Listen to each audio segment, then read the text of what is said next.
Você precisa compartilhar um arquivo, eu quero te passar a palavra. Eu não preparei nada. Primeiro, muito obrigado, bom dia a todos os associados que agora nos ouvem, ao presidente Paulo Marcelo dos Santos, à governadora e ao ex-governador que aqui estão presentes, nossos amigos que aqui também estão. Eu sou muito feliz e, mais uma vez, muito obrigado por, mais uma vez, me convidarem e, principalmente, por ter entre vocês um querido amigo meu, que é o Murilo, que somos irmãos pelo movimento escoteiro, que é outra causa também tão importante e tão relevante na vida da gente, que é o movimento escoteiro.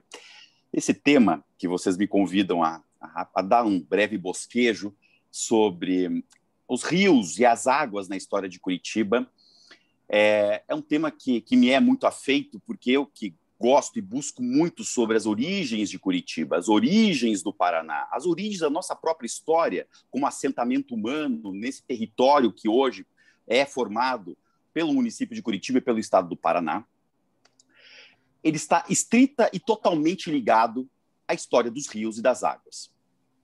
Não só pelos os assentamentos indígenas que aqui estavam desde 8.000 anos atrás, dos grupos macrogês, xetás, tinguis e os carijós no litoral, não somente por, logo após os europeus, no século XVI, começarem o apossamento e a ocupação desse território, essas tribos e esses apossamentos europeus posteriores só foram interessantes e possíveis direta ou indiretamente ligada aos rios que hoje ainda fazem parte das bacias, das 5 ou 6 bacias que estão sobre o território de Curitiba.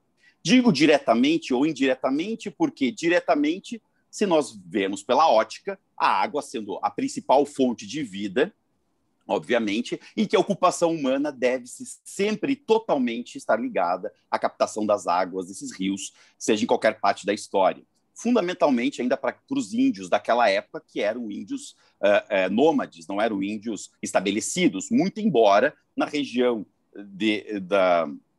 ali do que hoje é Curitiba, que faz divisa com Fazenda Rio Grande e com Araucária, existiam as tindiqueras, que eram habitações indígenas fixas, debaixo da terra. Os índios do Paraná, os índios de Curitiba não usavam ocas, não é da nossa cultura indígena do sul a oca, é a tindiquera. Tim de homem, quera, buraco, o buraco onde habita o homem. Eram habitações subterrâneas por abrigo do frio da época, sempre muito próximo das várzeas, sempre na região de Talveg dos rios, muito próximo da fonte d'água. Mas isso seria o objetivo direto. Agora, indiretamente, pelo apossamento dos europeus, fundamentalmente os portugueses e os espanhóis desse território ao sul do que era o estado do Brasil, que veio a pertencer mais tarde ao Brasil, que é a região aqui do Paraná, de Curitiba, porque aqui estava e aqui estavam até então as minas auríferas. Então, indiretamente, o apossamento se deu justamente pela busca do ouro. Quando chegam, a partir de 1570, os faiscadores para buscarem e tentarem achar ouro em Paranaguá, que só vão achar um século depois, por volta de 1646, 1648, na região de Paranaguá, no rio Indiaquara, o ouro de aluvião, né?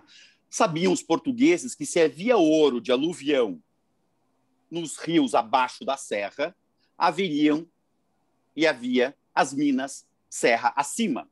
Então, o território que hoje é Curitiba, que pertencia à coroa de Espanha, porque o Tratado de Tordesilhas passava exatamente sobre Morretes, isto é, o território de Curitiba espanhol, os portugueses entraram nesse território em busca dos rios onde estaria a margem das minas de ouro. E aqui fundaram uma dezena de arraiais e de pequenas vilas de faiscadores. Várias delas se tornaram cidades hoje, mais tarde vilas e depois cidades, como a vila de També, que foi a primeira de todas, mas está na beira do rio Assungui, hoje é um município de Cerro Azul, a capital da Laranja. O Arraial Queimado, que foi um dos maiores arraiais da época, pegou fogo, matou gente. Hoje é um município, vila e depois município, de Campina Grande do Sul. O Arraial Grande, né, com a sua capela curada São José, dedicada a São José, hoje o município limítrofe é nosso, de São José dos Pinhais, o Arraial da Fazendinha da Ferraria, hoje município de Campo Largo, o Arraial de Faiscadores de Ouro,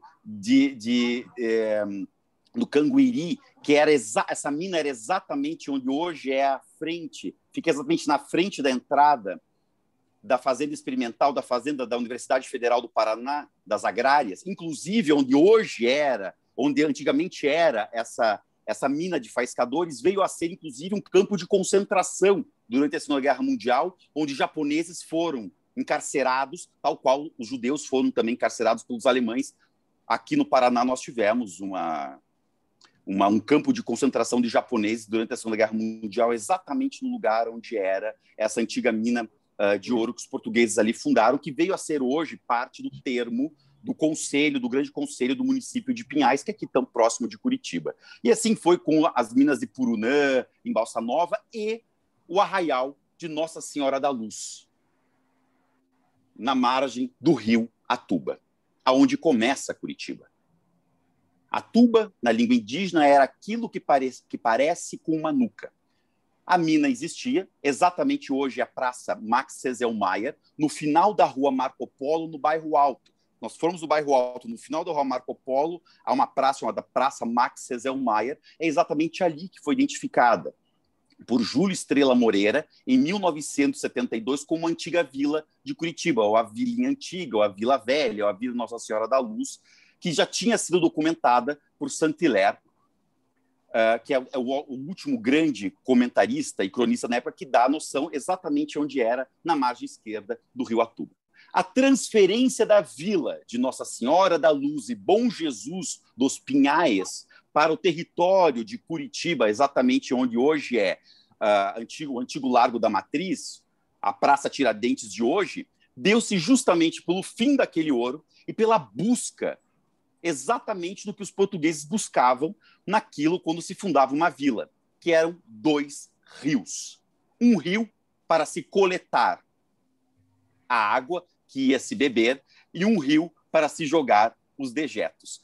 Todas as principais vilas, arraiais, localidades, capelas curadas, seja qual for o status da localidade que vieram a tornar-se os nossos municípios atuais, sempre só vingaram as vilas portuguesas ou espanholas, principalmente as portuguesas, que eram fundadas, que era uma disposição cultural da época, entre 2 rios, que aqui no nosso caso era o Rio de Cima e o Rio de Baixo. O Rio de Cima era o Rio Ivo, o Rio de Baixo, o Rio Belém. O Rio de Cima era o rio que se buscava a água para a subsistência da vila. O Rio de Baixo, o Rio Belém, era o rio que se jogava as águas servidas, o esgoto. Desde aquela época, o Rio Belém já era um rio de descarte.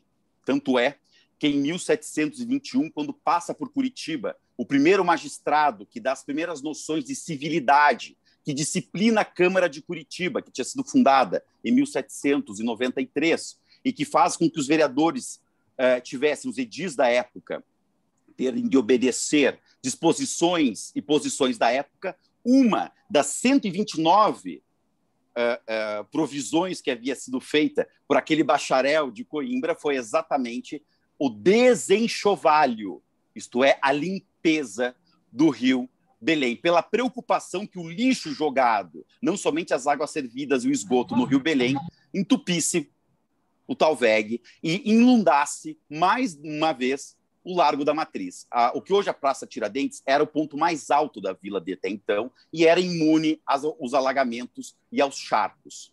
E é exatamente esta região que, ainda já no começo do século XVIII, em 1721, alagava. E a grande preocupação da época era alagar a Câmara de Vereadores, que estava dentro, que estava exatamente dentro da antiga igreja Nossa Senhora da Luz, que hoje é a nossa Catedral Basílica Menor. Então, essas preocupações com a água da cidade, essa preocupação com a busca da vida dos nossos rios, já é muito marcante e é intrínseco à história de Curitiba. Isso é muito curioso, porque onde está o Paraná hoje, se nós vermos num olhar simples e cru sobre o mapa mundi, nós percebemos que a única zona fértil do planeta Terra, nesta região, é somente a região do Paraná e do Paraguai. Depois da Cordilheira dos Andes, nós temos o deserto do Atacama, no Chile. E se nós traçarmos nosso olhar um rápido limiar, nós perceberemos que nessa mesma região, na África, é deserto. Nessa mesma região, na Ásia, é deserto. E nessa mesma região, na Oceania, é pleno deserto. A única região deste limiar, desta longitude no planeta Terra, que é fértil, é exatamente a região do Paraná e é a região do Paraguai. Tanto é que os cientistas chamam essa região de quadrilátero afortunado. E é justamente pelos rios, os rios aéreos que vêm da Amazônia. Por isso que é tão claro a sobrevivência nessa região e é tão clara a fortuna que nós temos aqui, essa verdura que nós temos aqui, graças a esses rios aéreos. E não é de agora que nós estamos não somente numa pandemia e não somente numa seca, porque Curitiba está em estiagem, que é a primeira vez na história. Inclusive, as ruínas de São Francisco existem justamente por uma seca. Quando estava a se construir o que seria futuramente a igreja de São Francisco, no alto do São Francisco, hoje centro de Curitiba, na colina que hoje abriga o Belvedere, construído pelo Cândido de Abreu, naquele começo do século XX, e onde hoje é Praça João Cândido, ali começou-se a construir a igreja, parou-se, porque havia uma capela que foi demolida só no começo do século XX, mas era uma capela que existia desde o século XVII. E o povo pegou algumas daquelas pedras que lá estavam para calçar a cidade. Os católicos da época entenderam que a seca que assolou Curitiba exatamente naquele ano, de 1724, que foi uma seca terrível, que secou inclusive o Rio Belém, que é o maior rio da cidade, que é o rio que nasce e morre dentro de Curitiba, e que desabasteceu totalmente a cidade, foi como se fosse um castigo pela cidade ter parado de construir e começado a desmanchar aquela que seria a igreja dedicada à Irmandade de São Francisco de Paula. Tanto é que parou-se, por ordem do bispo, parou-se a demolição e a construção, e a ruína permaneceu até hoje. As ruínas de São Francisco é um monumento em pé de como a cidade temeu a seca e como a cidade teme até hoje a falta d'água. Estamos dentro do quadrilátero afortunado do planeta Terra, mas isso não quer dizer que a água não possa vir a faltar. Isso é muito interessante porque a história, a nossa identidade curitibana e paranaense é diretamente ligada à água. Paraná, Paranã, grande como o mar, é o significado do Paraná. Paranaguá, redondo, grande e redondo, seio como o mar. Muito embora alguns cronistas digam que seja uma palavra portuguesa, para na água, parar na água. Paranaguá seria uma corruptela de Paranaguá. Paranaguá. Né? Mas, de fato, tem origem indígena. Seria redondo, grande como o mar. E os nossos bairros, todos eles são direta ou indiretamente ligados aos nossos rios. Uberaba, brilhante como o mar. Uberabá, aquilo que brilha como o mar, por causa do rio Iguaçu que lá banha. As vilas que se tornaram no entorno do termo do Conselho de Curitiba, que hoje são bairros da cidade, a vila de Jubebê,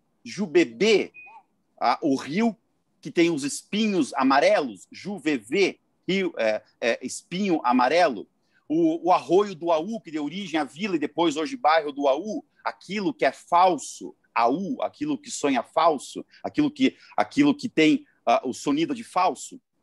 Todas as vilas de Bacaxeri, que não é vaca querida, Bacaxeri, como dizem, nada mais é do que Bacaxeri, aquilo onde os muares escorregam, o rio onde a vaca vai para o brejo, e trocando em miúdos. Outra grande vila, inclusive, Saint-Hilaire, quando por lá passa em 1821, 1821, ele diz: passei pela vila de Bacaxeri. Lá era uma outra vila que hoje é um bairro integrado totalmente ao meio urbano de Curitiba.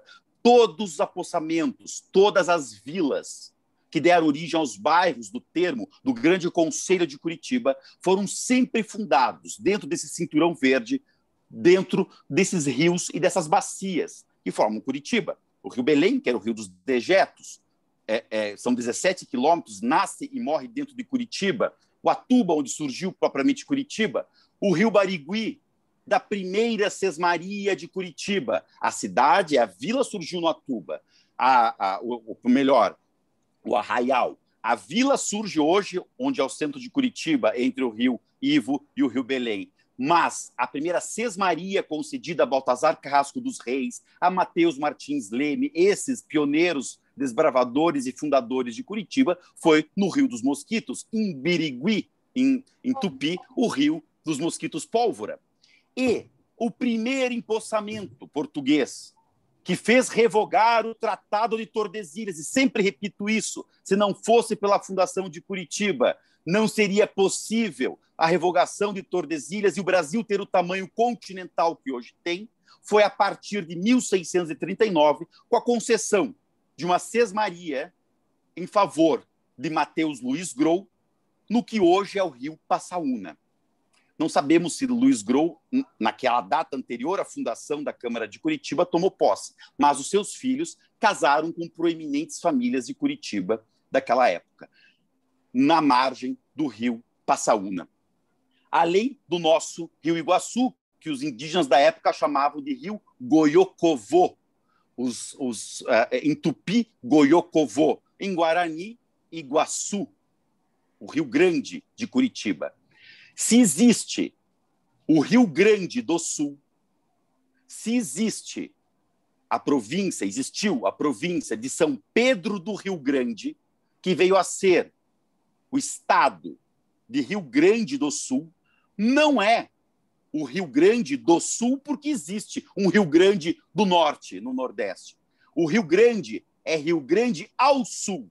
E os cronistas da época são muito claros em dizer é Rio Grande ao sul de Curitiba. É o Rio Grande de Curitiba. É o Rio Grande ao sul do Rio Grande de Curitiba. O Rio Grande de Curitiba, que é citado nos mapas portugueses de João Teixeira Albernaz, que é citado em toda a mapologia e em todos os cosmonautas da época citavam o Rio Grande de Curitiba, é o Rio Iguaçu.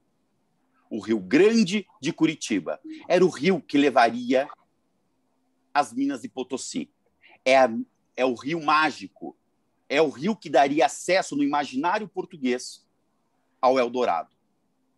O empossamento do Sul, através dos rios, foi importante não somente para se ter o ouro, que foi extraído e foi o nosso primeiro, lembremos-nos, a primeira casa dos Quintos, o primeiro ouro descoberto no continente americano foi no Paraná.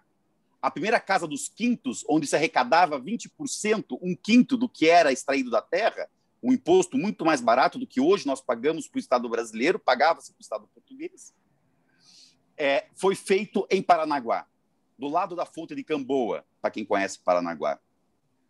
E o Rio Iguaçu era o grande, junto com o caminho do Peabiru, era o grande caminho que daria origem à chegada ao mito do Eldorado, que não vou aqui me delongar, porque seria um outro tema, mas foi através deste rio que seguiu, a partir de 1541, Dom Álvaro Nunes Cabeça de Vaca, o grande adelantado espanhol, porque isso aqui era uma terra de Espanha, até os portugueses, de forma sagaz, de forma beliz, de forma diplomática, conseguirem ampliar suas fronteiras e tomar da coroa de Espanha toda essa riqueza que hoje é o interior e o sul e o sudoeste e a Amazônia.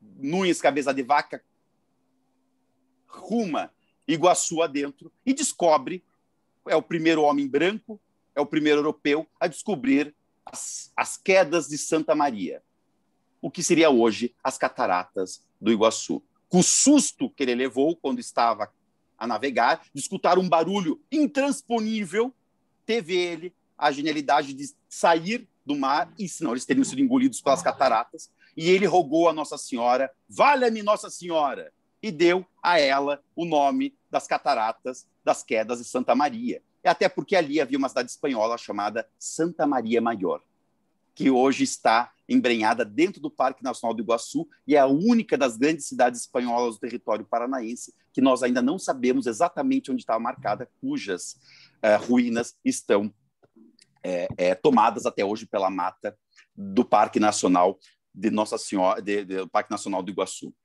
A história de Curitiba está estritamente ligada aos seus rios. São 4.000 nascentes sobre Curitiba. São 4.000 nascentes de vida sobre o nosso território. E são esses charcos que fez de Curitiba ser chamada, inclusive, de terra dos sapos.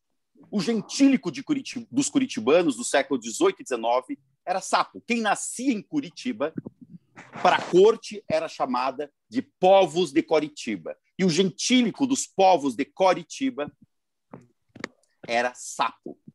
Ou éramos os tinguis, ou éramos os sapos.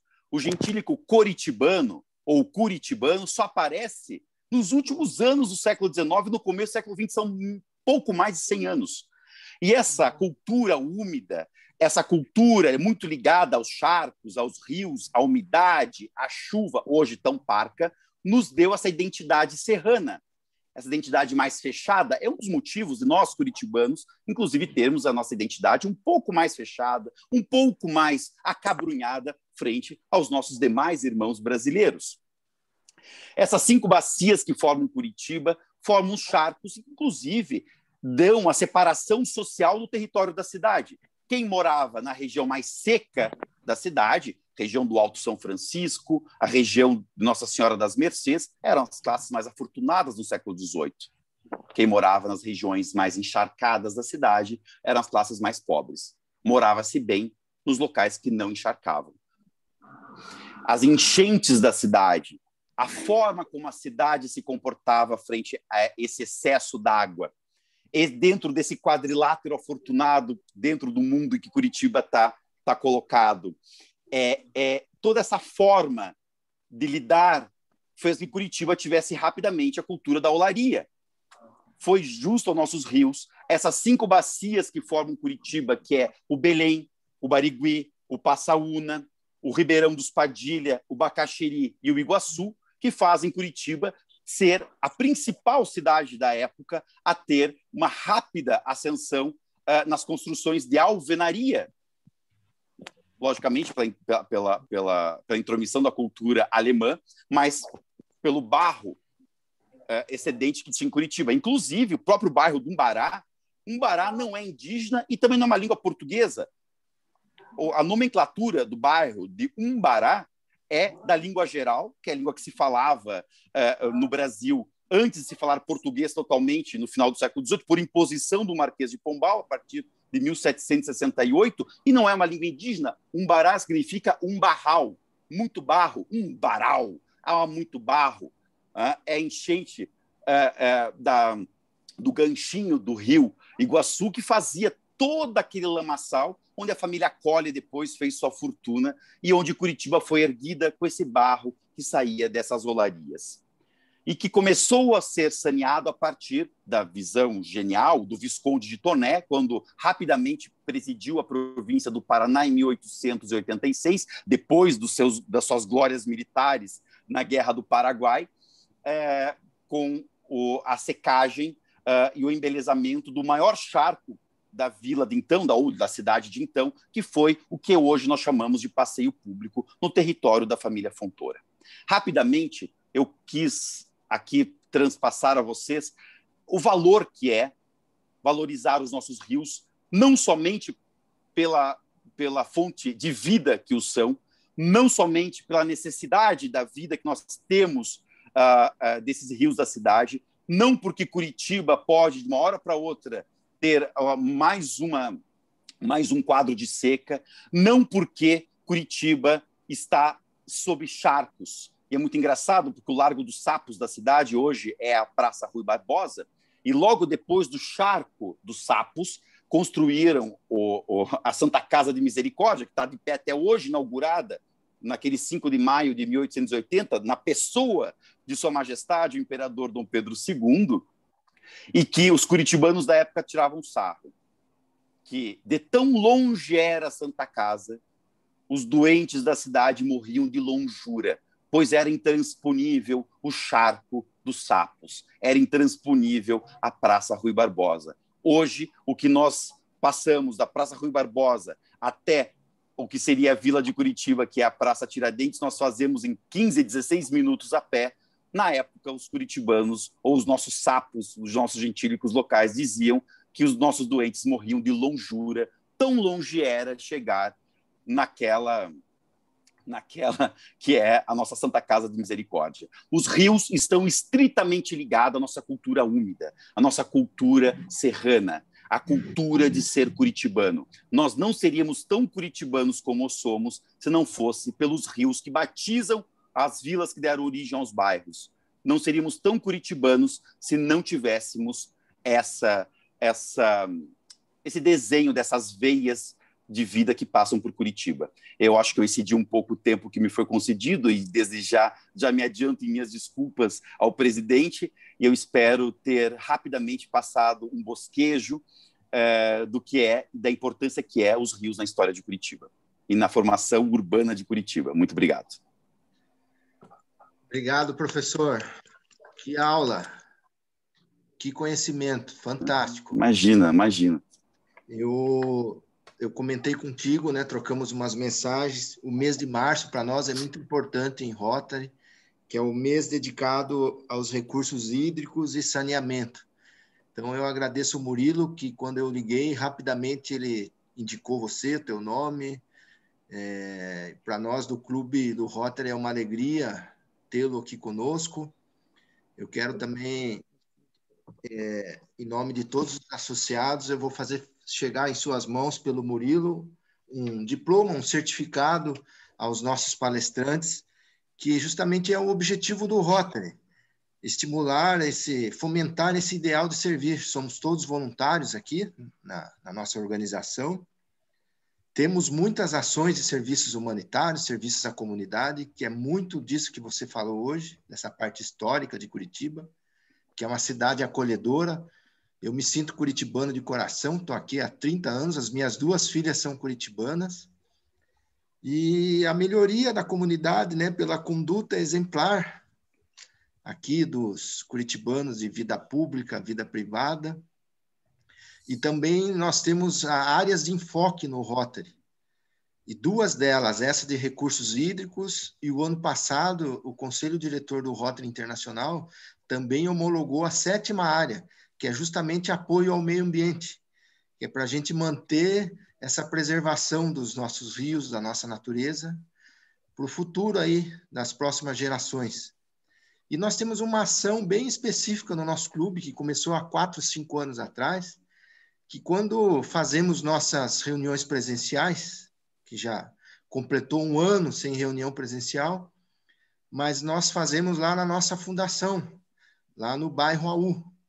E no bairro AU, como você explicou, lá nós temos o Córrego Primavera, que ele tem origem ali na praça, deixa eu pegar minha colinha aqui, na Praça Tóquio, e depois ele percorre ali aquela região central até ir desaguar ali no Rio Belém, naquela região ali da PUC, que a gente conhece tão bem. Então, essa é uma ação de conscientização, porque lá no entorno do AU, nós temos 1.000 famílias que nós já fizemos um trabalho de conscientização para ajudar nessa despoluição do Córrego Primavera, porque são ações pequenas, mas que ajudam a promover esse histórico aí de ações ao meio ambiente, que Curitiba faz tão bem, né, em nossos gestores aí. Então, eu quero passar a palavra aqui para o Murilo, agradecer novamente o Murilo Foi uma satisfação conhecê-lo, e foi uma brilhante palestra. Muito obrigado. Murilo, boa tarde. Paulo, acho que o que está em ordem aqui é fazer um agradecimento ao Gerard, né, Gerard? Eu assim, minha admiração pelo Gerard só aumenta. Eu conheço ele há 30 anos, há mais tempo do que nós podemos admitir, eu acho, né, Gerard?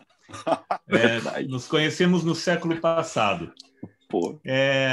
Mas não sei se vocês todos perceberam, né, que o Gerard, além de ter um conhecimento enciclopédico, né, ele tem uma capacidade de oratória única. Ele vai de rios aéreos a mosquito pólvora sem sair do assunto. né? E isso consegue nos prender, né? Isso você vê que ninguém, se a gente tivesse lá na FUR, na fundação, você ia ver que a gente não ia ouvir um pio dos companheiros aqui. A gente não ouve nenhum pio dos companheiros aqui porque está todo mundo com o microfone fechado, né? Mas se tivéssemos, né, e um dia, né, nós teremos essa bênção de novo de poder estar presencialmente juntos, mas se estivéssemos presencialmente juntos, certamente seria só a sua voz a ser ouvida no ambiente. Então, Gerard, parabéns, né? Quando o Paulo me ligou, o primeiro nome que eu pensei foi você, porque eu sei da capacidade, eu sei do teu conhecimento sobre isso, e o tema, né? Bom, ninguém, não preciso nem dizer, você deu um show aí, nos presenteou, né? Com uma belíssima palestra. Então, muito obrigado, né? Por ter aceito o convite. E, bom, assim que der, eu te entrego o diploma do Paulo. Imagina, também, eu que agradeço. Estou à disposição de vocês. Professor Gerard, eu acho que temos tempo aí para 5 minutinhos. Se alguém quiser fazer uma pergunta, por favor. Eu posso. Oi, Hernani, por favor. Oi. Bom, em primeiro lugar, Gerard, eu estou aqui estupefato. Você realmente é o cara. A história de Curitiba e o que você colocou aqui realmente foi uma surpresa tremenda para mim. Eu não tinha a mínima ideia. Muito bom, parabéns. Eu só queria... A pergunta é a seguinte: você já escreveu sobre isso? Você tem alguma obra, alguma coisa que a gente possa ter? Sobre os rios de Curitiba, especificamente? Isso.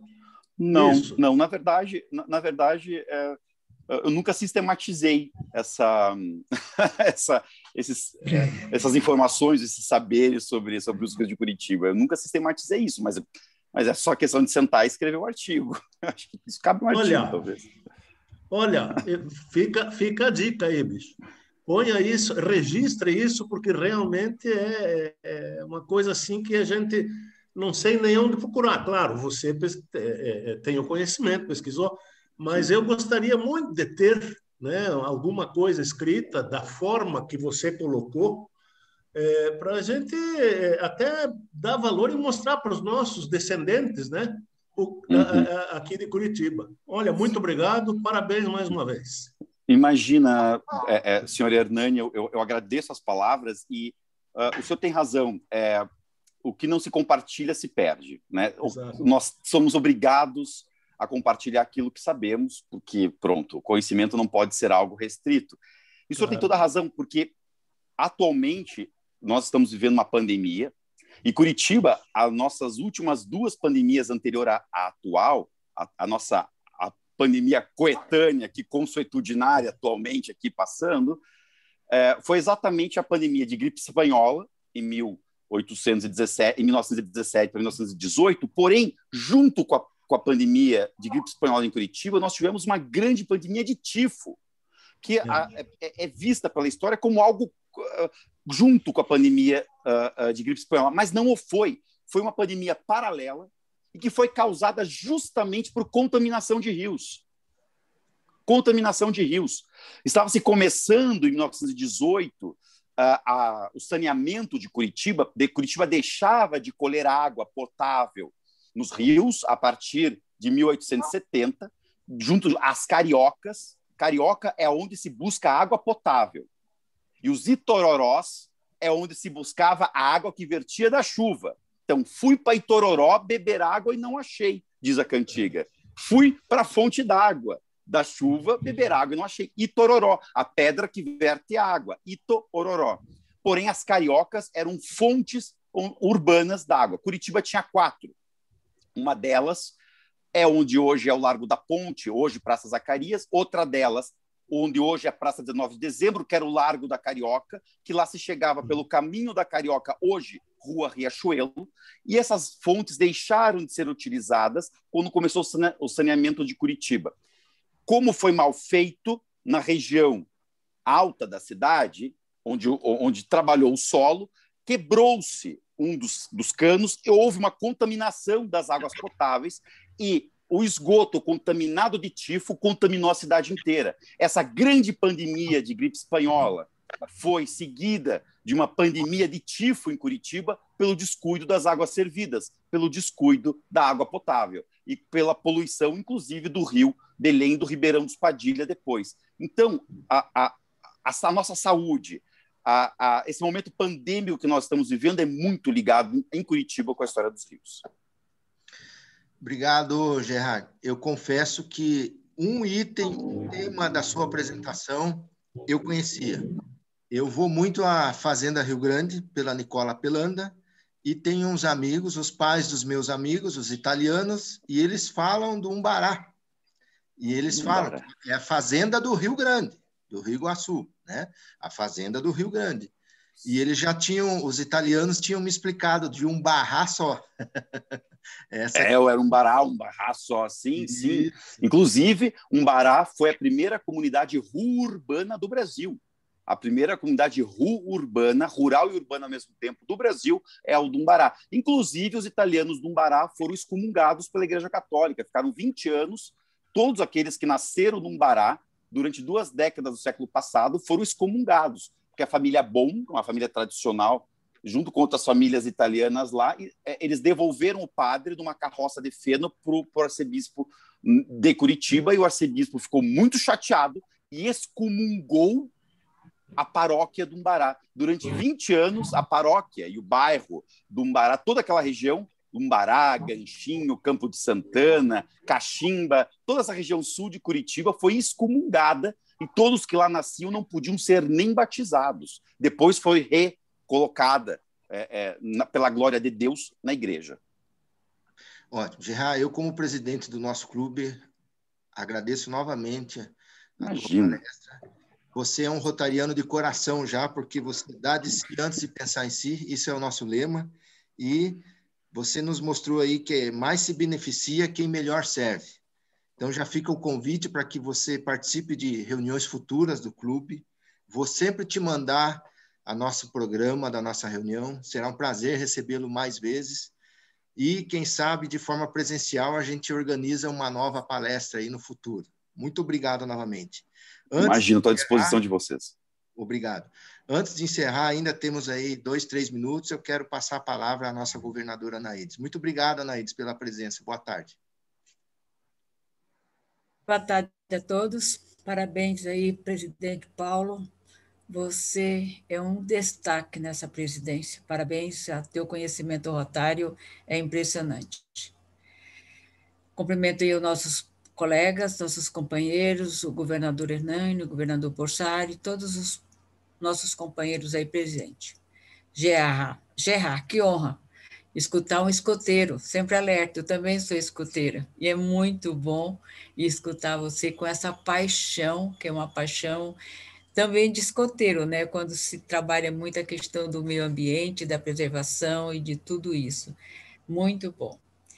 Eu estava escutando, eu estou aprendendo tanto sobre rios nessa gestão, porque são tantos projetos, é do Interact, é do Rotary, é nacional, que é muito importante. E eu fui realmente dar uma estudadinha, né, sobre isso, acho que isso que é muito bom, porque a cada tema rotário, a cada tema que tem numa palestra e mesmo numa ação, o governador tem que, pelo menos, entender um pouco disso para poder acompanhar, né? E evoluir também. Então, eu estava vendo que a bacia hidrográfica, né, de Curitiba, ela atravessa realmente de norte a sul de Curitiba, né, começando nessa base do rio Barigui, e banha todos os outros rios do Paraná, o Rio Iguaçu, Rio Belém, Rio Barigui, Rio Atuba, Rio Iraí, parece, Rio da Passaúna. Então, assim, que riqueza que a nossa cidade, que o nosso estado tem nessa questão dos rios, do meio ambiente, dos recursos hídricos mesmo.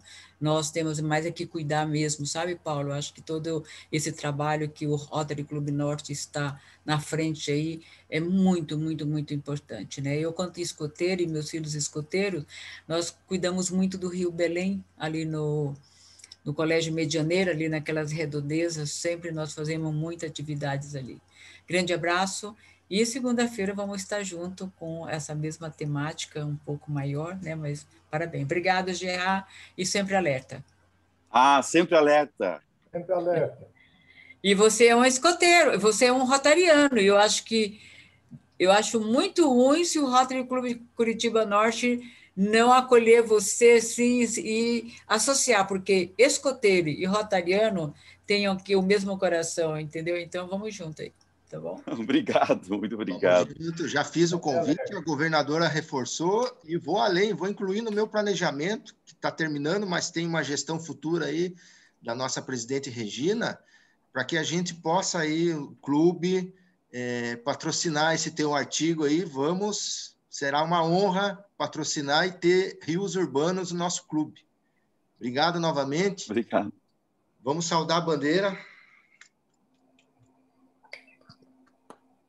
Agora, nós vamos para a segunda parte da nossa reunião, que é um pouco de companheirismo, porque a saudade é tanta das reuniões presenciais, que agora é o momento que os companheiros compartilham algumas novidades, algumas notícias boas, por favor. Vamos compartilhar notícia boa, porque essa semana está sendo pesada aí de informação. Adélia, professora Adélia, muitos anos na educação. Gostou da reunião, Adélia? Boa tarde.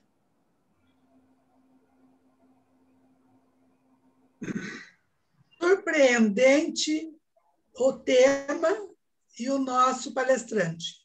Eu só gostaria de saber dele onde que ele é professor, que se eu fosse bem mais jovem, eu queria ter sido sua aluna nessa área tão importante na formação de jovens. Eu não dou mais aula, já fui professor, sou formado em pedagogia e tal, mas não dou mais aula, agora só quando me convidam para palestrar mesmo. Mas seria uma alegria não ter a querida senhora que aqui disse como aluna, mas ter como amiga, inclusive, né? Eu acho que ninguém é aluno, ninguém é aluno sem luz. Todos nós somos estudantes, aquele que busca o conhecimento. Então, não aluno, mas sim estudante, sempre. Mas eu gostaria de ter a divulgação de outras palestras suas para podermos assistir. Parabéns e obrigado. Muito obrigado. Mais uma vez. Obrigado, muito obrigado.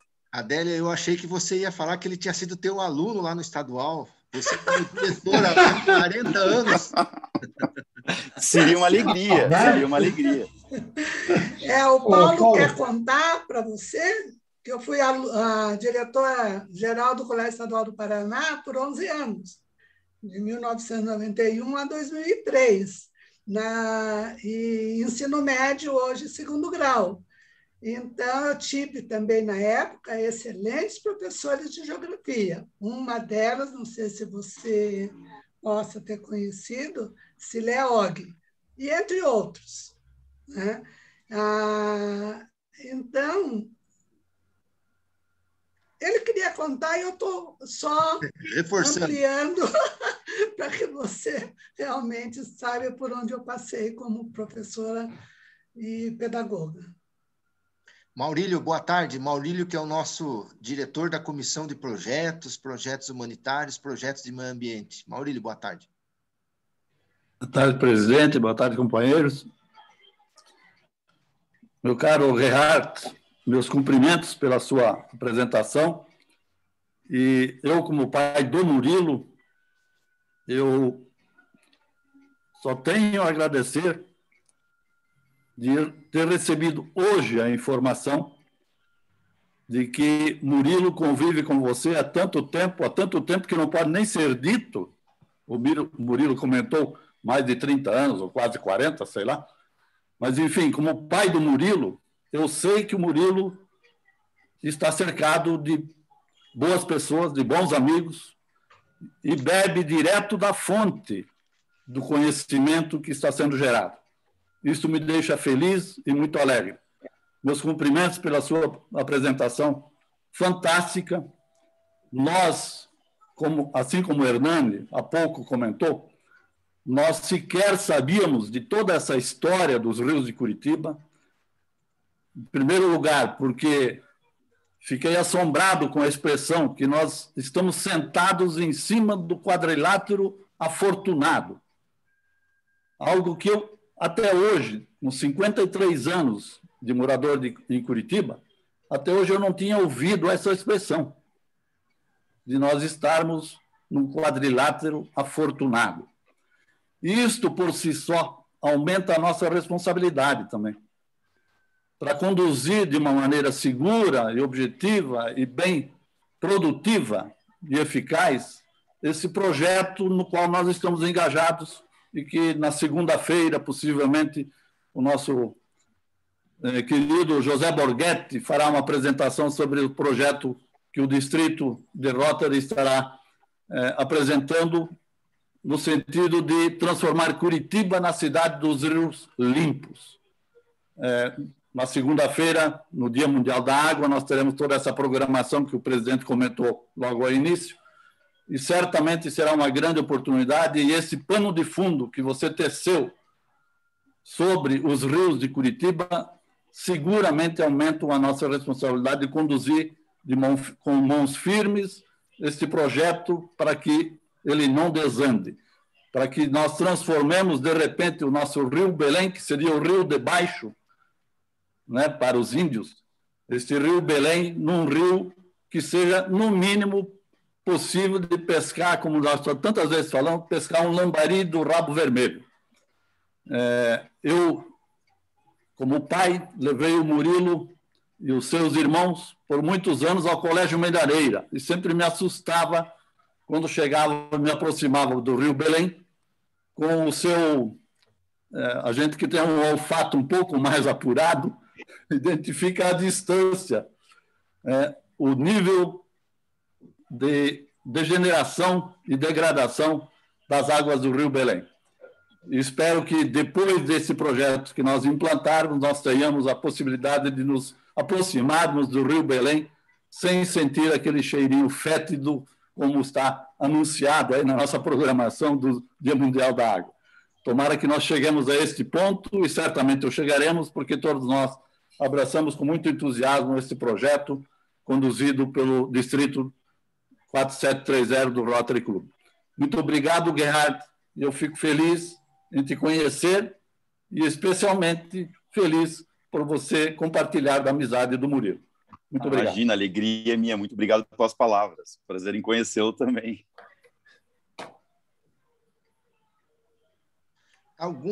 Por gentileza, algum dos convidados, os nossos companheiros, quer fazer uso da palavra? Por gentileza. Omar, oi, boa tarde. Eu estive num RILA, uma atividade dos jovens líderes em Rotary, no Colégio Prefeito Omar Sabag, no Cajuru. É isso? O áudio, por favor, o áudio. Ok.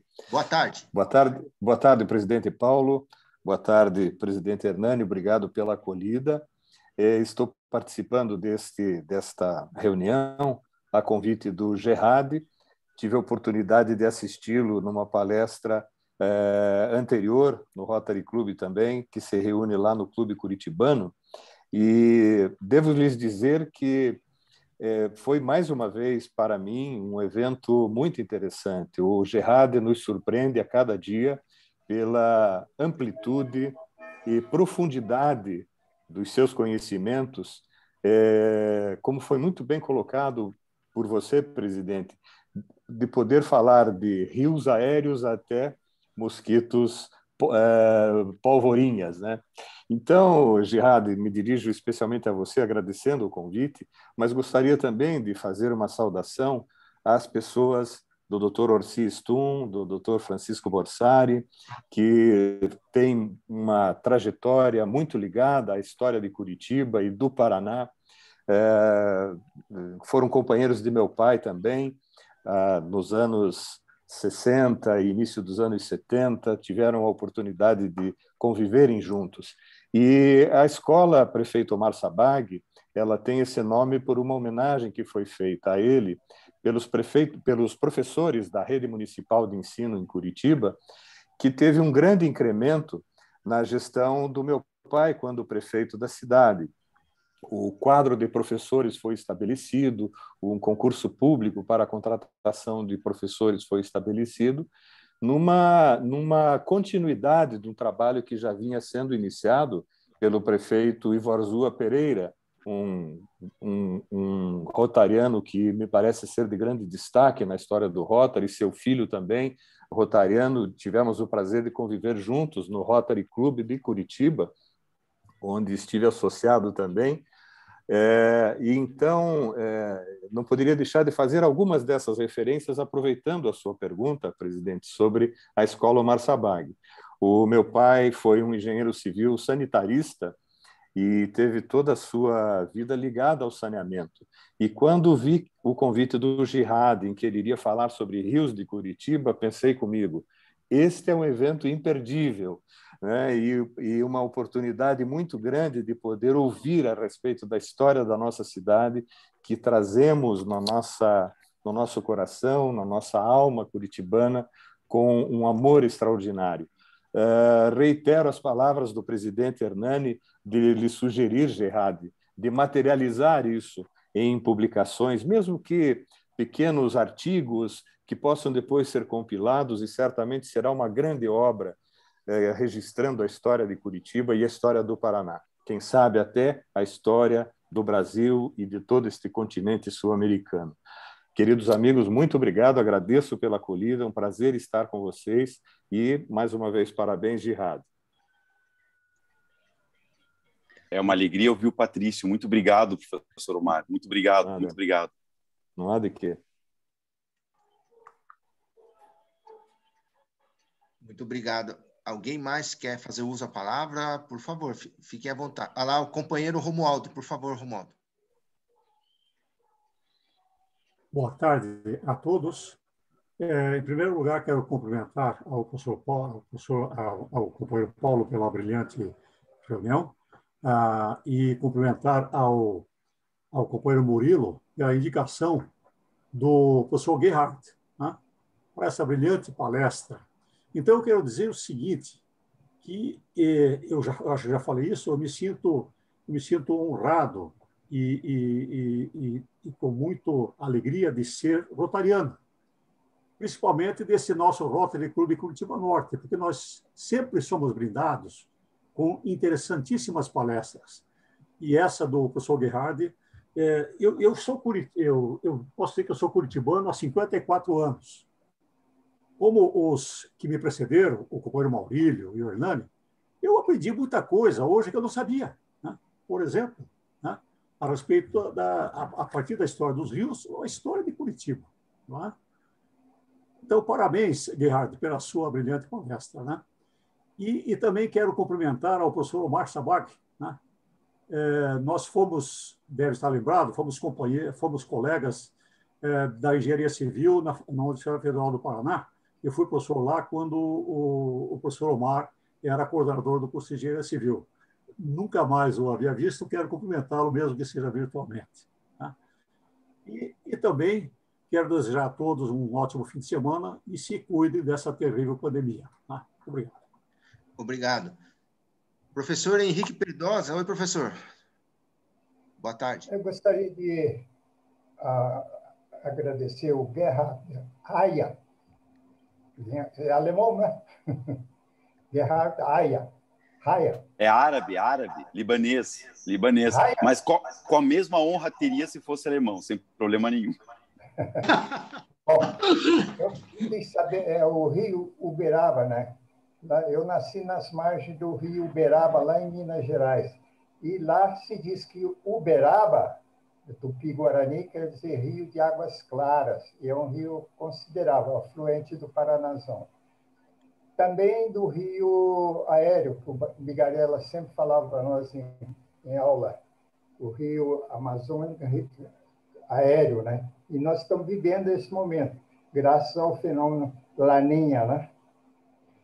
Parabéns pela palestra, parabéns pela capacidade de sintetizar tudo, do Atacama até aqui o Rio Belém.